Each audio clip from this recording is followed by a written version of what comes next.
Hello and welcome. This is Sana Hashmi. I'm a fellow at Taiwan-Asia Exchange Foundation. And this week in my Prince Eye on China column, I predicted China's foreign policy priorities for 2025, how it is going to look like next year. So last week, Chinese Foreign Minister Wang Yi, he outlined the country's foreign policy vision at a symposium. That's an annual symposium for international affairs, foreign policy, and he emphasized the rising global uncertainties and instability and how it is going to be a challenge for China. Yet, these challenges and uncertainty could also present opportunities for China. So, basically, how China is going to utilize those challenges to its benefit. So, uh, I think what and how could we look at it that this is going to be a year that is filled with opportunities, filled with challenges for China. But then let's break down the key areas that are going to shape China's international engagement for the next year or in the near future. So I think it's no one's guess that the most important priority for China right now is its relationship with the United States. China's relationship with the US has been the most critical concern, has been the most important relationship, whatever we want to call it. And now with Trump's return to the White House next month, the landscape of China-US relation is expected to become even more challenging and competitive. As in, I don't think there's any respite for China, even if there is a change in leadership in the US. In fact, it is, I think, going to be more difficult for China to deal with Trump than Biden. And I do feel that Biden was somehow, at least Biden administration was somehow still predictable, was somehow open to communication, open to negotiation on at least areas of mutual concern and interest. But I think it's going to be a difficult path for China with Trump. And in fact, a scholar named Li Cheng, who was a founding director of the Center for Contemporary China and the World at the University of Hong Kong, he noted that China's rising strength now rivals that of the US. And this is one of the reasons why the US is so hell bent on counterbalancing China, on countering China's rise. So there are other Chinese analysts and commentators also who believe that from trade to technology, tensions are likely to escalate. And one of the major areas of tensions would, of course, remain Taiwan. Yet both sides will need to perhaps balance competition with cooperation on global issues like climate change as well as international security.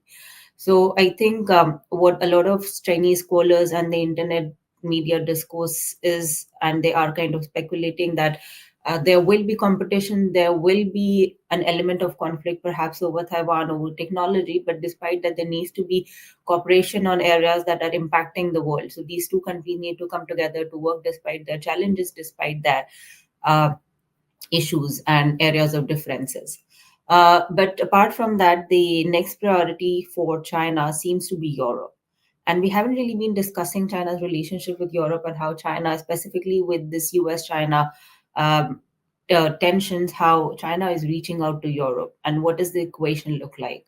So there is no doubt that the US China's relationship with the US and how US perceives China, it does cast a long shadow on China Europe relation as well. But definitely, China is looking to strengthen ties with the EU. And a scholar named Tiao Li, who is the deputy director of the Center for European Studies at Wuhan University, he opined that China-EU relation in 2024, this past year, has been shaped by American influence and internal European political changes. Then how it was directly related to how the US was looking and how US was pursuing its relationship and how it wanted its allies and partners to pursue a relationship with China. It definitely impacted China-EU relations as well. But a lot of Chinese scholars and commentators are predicting that this may change next year or in times to come. Despite growing skepticism in Europe vis-a-vis China, trade growth and shared challenges in technology and climate change may lead to closer communication, paving the way for a more stable future. And apart from that, this uncertainty that Trump might bring to the global scenario might also lead Europe to look towards, or perhaps at least start engaging China in a more meaningful way. So, this is also one of the speculation predictions that a lot of Chinese scholars are doing right now vis-a-vis China-Europe relations. Then, apart from that, the third priority for China would be its relationship with Russia.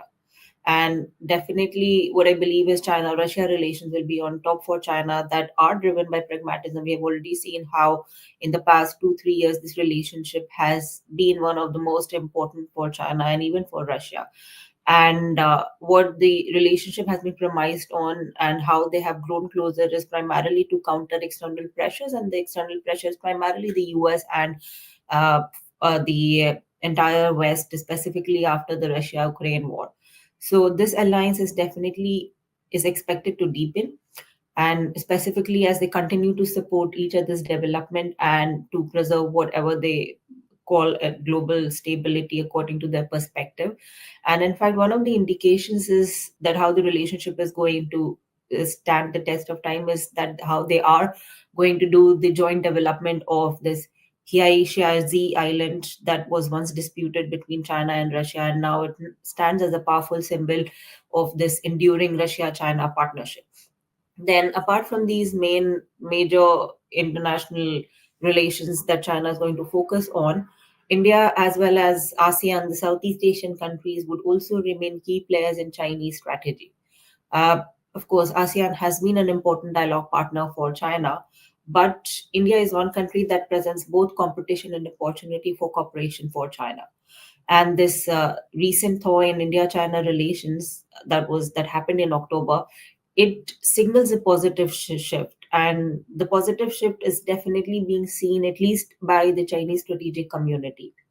Then a scholar named Cho Rong, who is a senior researcher at the Chongyang Institute of Finance and Renmin University, he actually saw it as a very positive development, that how it was very important for these two largest populous nations to come together and resolve the differences, and he was definitely seeing it as a positive development.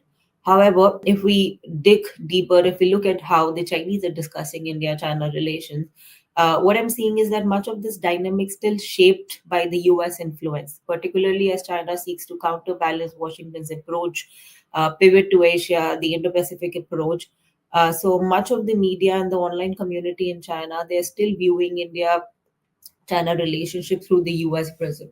So they're still kind of seeing it through the US perspective, US lens, and they do not really see that India and China relations stand on their own and India has its own agency. So India is definitely not a pawn in the US hand, and this is something that's not being appreciated within the Chinese strategic community. Primarily the online community, perhaps these scholars are still understanding that there's a need for uh, more cooperation, there's a need to de-escalate tension between India and China. But if you look at the online discussion, it's definitely lopsided. It's definitely looking at India through how the US wants to use India. But now, apart from that, South China Sea and Taiwan are going to remain major concerns for China, major areas of focus for China. So the view is, specifically among the strategic community, that in the South China Sea, China has to remain vigilant. Then a scholar named Wu Xiuchun, he's a prominent Chinese scholar expert on the South China Sea. He points out that China will have a dual strategy when it comes to South China Sea.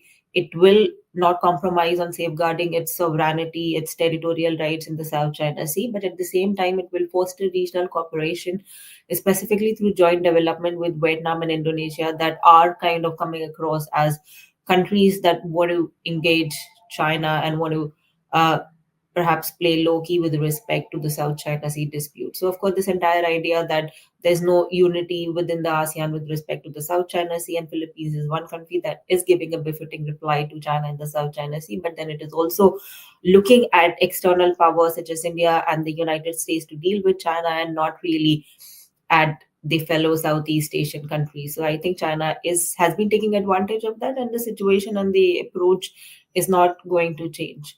But a lot of scholars believe that the tension may still arise, specifically if what they're calling as Philippines US provocations in the South China Sea.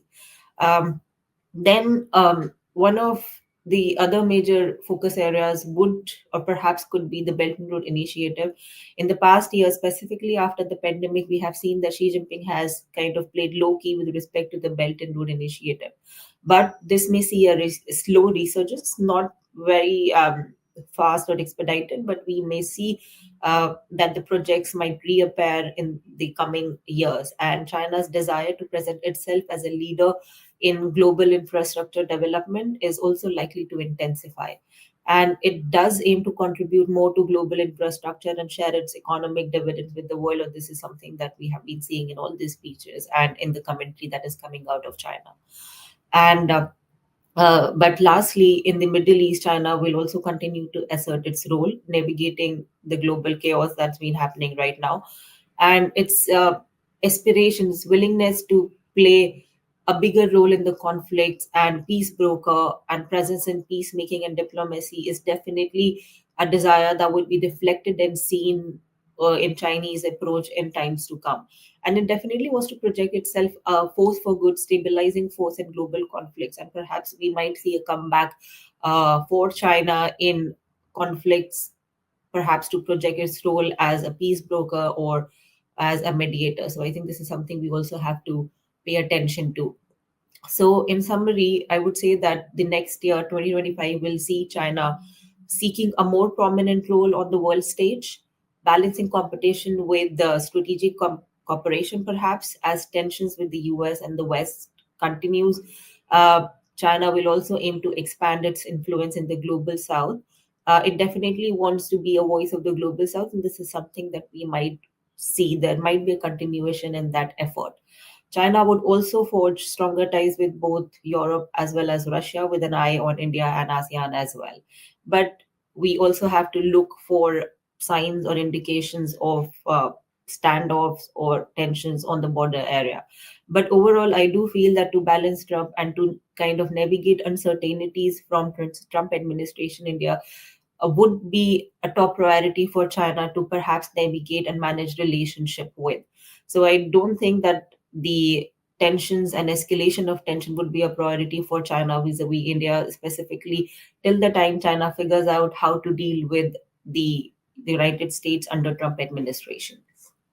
So now, with regional conflicts and global responsibilities, I believe that the year ahead promises to be pivotal for China's foreign policy. And I think this is going to be an interesting year on how China conducts its foreign policy and how China sees countries such as the United States, India, Japan, Australia. So I do believe that we are definitely in for an interesting time, specifically from the perspective of Chinese foreign policy. Thanks for watching, and I see you next week.